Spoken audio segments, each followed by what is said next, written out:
Video kali ini kita akan belajar tema 7, subtema 3, pembelajaran 2.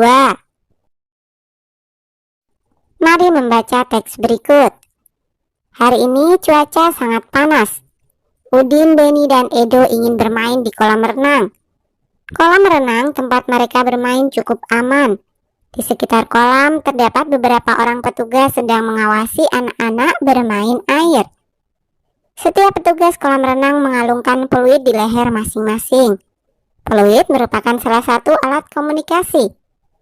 Peluit digunakan untuk mengawali atau menghentikan suatu kegiatan.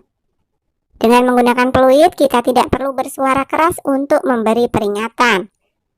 Di kolam renang, ada petugas kolam menggunakan peluit untuk memberi peringatan bahaya. Pemberian peringatan menggunakan peluit merupakan salah satu upaya untuk menjaga keselamatan di kolam renang. Nah, apa saja upaya lainnya dalam menjaga keselamatan di kolam renang? Sebagian besar bumi terdiri atas air. Oleh karena itu, kita harus bersahabat dengan air. Air dapat menjadi kawan maupun lawan. Kita perlu memperhatikan keselamatan diri saat berada di dalam air. Saat berada di kolam renang, kita harus memahami berbagai tanda bahaya. Tanda bahaya menyampaikan pesan agar kita berhati-hati. Berikut tanda-tanda aturan di kolam renang yang perlu diketahui. Nah, yang pertama ini adalah tanda kedalaman air. Kemudian yang kedua, dilarang mendorong. Yang ketiga, dilarang terjun di kolam dangkal. Kemudian yang keempat, dilarang berenang sendiri. Dan yang kelima, dilarang berjalan di tepi kolam renang. Ikuti gurumu berkeliling di sekitar kolam renang. Temukan tanda bahaya yang ada di sana. Tentukan langkah yang harus kamu lakukan saat menemukan tanda tersebut. Dengan mematuhi peraturan di kolam renang, kita telah menjaga keselamatan diri sendiri. Setelah berenang, Udin, Beni, dan Edo beristirahat. Udin beristirahat sambil membaca buku yang dibawanya. Buku tersebut bercerita tentang alat komunikasi tradisional dan modern. Mari membaca teks berikut. Alat komunikasi tradisional dan modern. Manusia berkomunikasi dengan berbagai cara. Perkembangan teknologi komunikasi telah menghasilkan berbagai jenis alat komunikasi. Ada yang telah digunakan sejak lama, maupun yang baru dikenal masyarakat.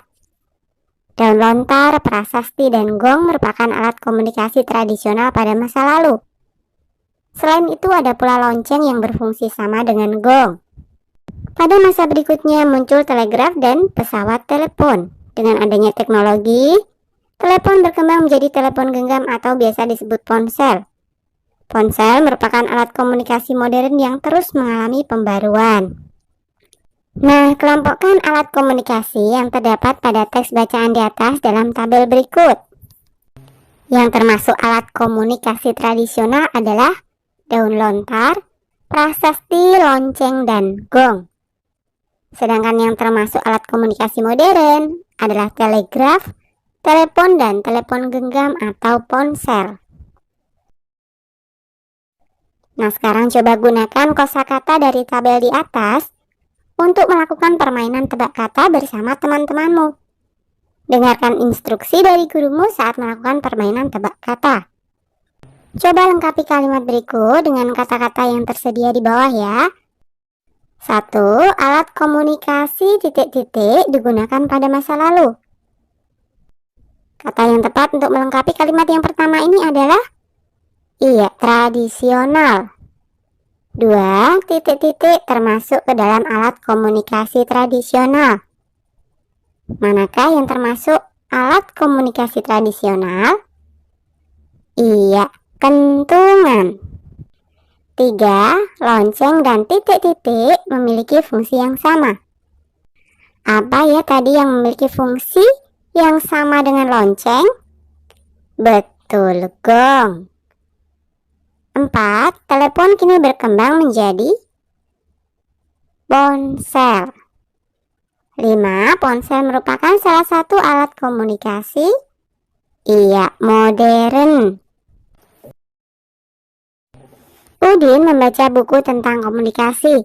Selesai membaca, Udin menceritakan isi buku kepada Edo dan Benny. Setelah bercerita, mereka berdiskusi tentang isi buku. Diskusi adalah salah satu contoh bentuk komunikasi. Benny memberikan pendapat dengan santun tentang alat komunikasi sederhana yang masih dapat dipakai hingga saat ini.